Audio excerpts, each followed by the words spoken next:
Advanced pain clinic. నొప్పి మాయం, surgery దూరం. For appointments 9155515563.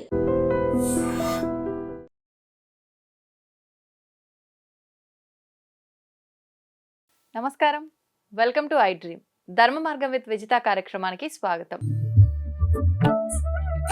ప్రస్తుతం మనతో పాటు ఉన్నారు ప్రముఖ ఆధ్యాత్మికవేత్త ప్రవీణ్ గొల్లమూడి గారు. ఇప్పుడు వారితో మాట్లాడి మరిన్ని విషయాలు తెలుసుకుందాం. నమస్కారం అండి. నమస్కారం అండి. మన సనాతన ధర్మంలో పెద్దవాళ్ళు మనకు శాస్త్రాల ద్వారా కానీ పురాణాల ద్వారా కానీ ఎన్నెన్నో మంచి విషయాలు చెప్పారు. అవి అలా అలా అలా అలా వస్తూ మన పెద్దవాళ్ళ దాకా వచ్చి వాళ్ళ ద్వారా మనం కొన్ని కొన్ని వింటూ ఉంటాం. అలా విన్న వాటిల్లోనే బ్రహ్మ ముహూర్తం అని, సంధ్యావందనం అని, ఇలాంటివి మనం నిత్యం ఉండే విధానంలోనే కొన్ని కొన్ని చెప్తూ ఉంటారు. ముఖ్యంగా సంధ్యావందనం విషయానికి వస్తే, సంధ్యావందనం చేయడం చాలా ముఖ్యం అని చెప్పి, చేయడం వల్ల రకరకాల ఫలితాలు ఉంటాయని కూడా చెప్తూ ఉంటారు. నిజంగా ఏంటి సంధ్యావందనం చేయడం వల్ల కలిగే ఫలితాలు ఏంటి, ఎందుకు చేయాలి అంటే ఏం చెప్పొచ్చు? సంధ్య అంటేనండి ప్రాతఃసంధ్య, మార్నింగ్ సంధ్యా సమయం ఉంటుంది.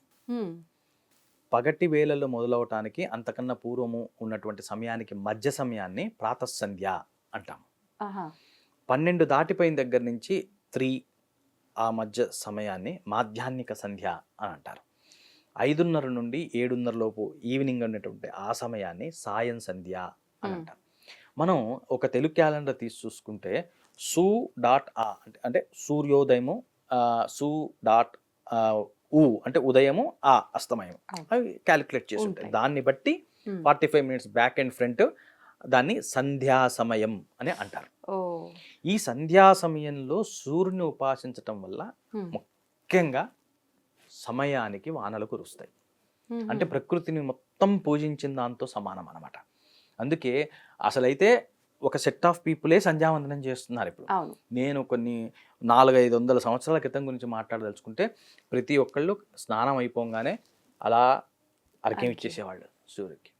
అది ప్రతి ఒక్కడు చేయొచ్చు, దానికి ఇబ్బంది ఏం లేదు. యాక్చువల్గా ఆ ఇచ్చినప్పుడు చెప్తారు, ఈ సూర్యదేవుడు ఎవరయ్యా అంటే బ్రహ్మగారి యొక్క రూపాలు 3, ఆయనలో నుంచి వచ్చినటువంటి రూపాలు. ఒకటి సావిత్రి, సరస్వతి, గాయత్రి. ఈ 3 బ్రహ్మ యొక్క శక్తి స్వరూపాలు, విజ్ఞాన స్వరూపాలు, జ్ఞాన స్వరూపాలు. ఈ సావిత్రి అనేటటువంటి దేవతకి, గాయత్రి అనేటటువంటి దేవుడికి ఈ సంధ్యాం తర్పయామి, గాయత్రీం తర్పయామి, బ్రాహ్మీం తర్పయామి, నిమృజీం తర్పయామి అని తర్పణాలు చేస్తారు. అంటే ఈ ఒక్కొక్క సంధ్యలో ఒక్కొక్క పూట, పొద్దుటి పూట, మధ్యాహ్నం పూట, సాయంత్రం పూట, రాత్రి పూట దేవతలకి అధిపతులు ఉన్నారు. వీళ్ళందరూ కూడా సావిత్రిదేవి యొక్క ఆధీనంలో ఉంటారు. సమస్త వేదశాస్త్రం అంతా కూడా గాయత్రీదేవి యొక్క ఆధ్వర్యంలో ఉంటుంది. కళలన్నీ కూడా సరస్వతీదేవి యొక్క ఆధీనంలో ఉంటారు. ఈ రకమైనటువంటి ఈ 3 దేవతల్ని ఒకేసారి ప్రార్థించేటటువంటి విధానం సంధ్యావందనం. ఈ సంధ్యావనంలో సహజంగా వేదమాత కాబట్టి బ్రాహ్మణులందరూ కూడా గాయత్రీదేవిని ఉపాసిస్తూ ఉంటారు.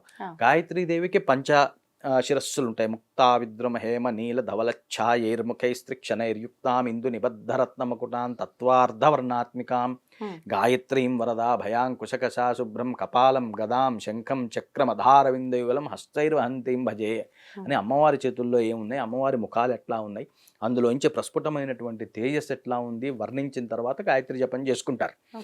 ఈ రకమైనటువంటి అమ్మ ఉపాసన ఎందుకంటే ఈమె వేదమాత.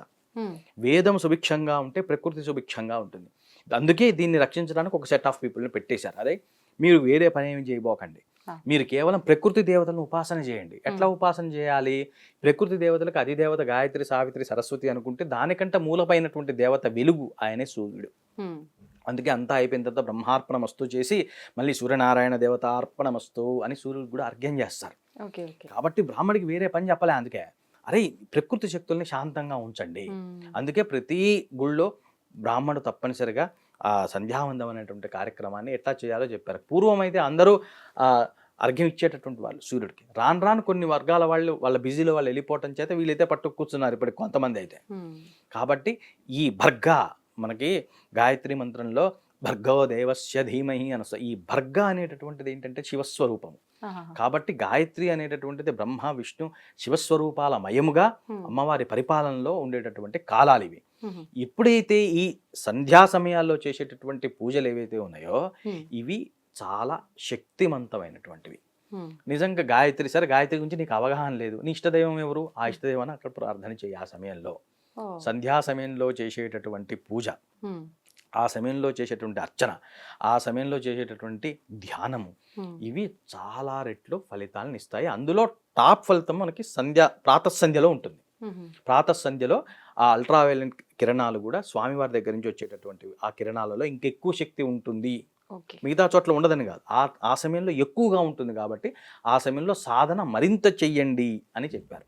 ఇప్పుడు ఉన్నటువంటి కాలమాన పరిస్థితులు చాలా మారిపోయినాయి.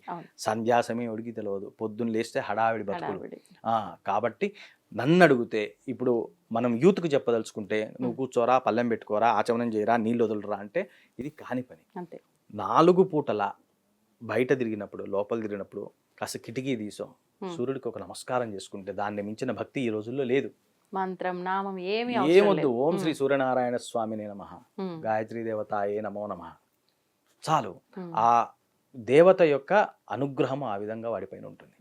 కాబట్టి ఆ సూర్య భగవాను చూడటము, నమస్కారం చేసుకోవటమే సంధ్యావనంలో ఉన్నటువంటి అతి సులువైనటువంటి భక్తి మార్గం.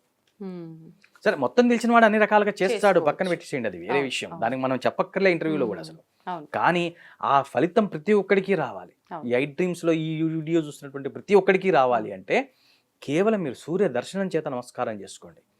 ఆ వెలుగు ద్వారా సవితాదేవత అంటే ఆ వెలుగే, ఆ వెలుగు లోపలికి వెళ్ళిపోతుంది, నాలోకి సూర్యశక్తి వెళ్ళిపోతుంది, అదే దైవశక్తి అని నువ్వు ఎప్పుడైతే భావన చేస్తావో నిన్ను మించిన వాడు ఎవడి, అంతే. ఆ భావన పెంచుకోవాలి.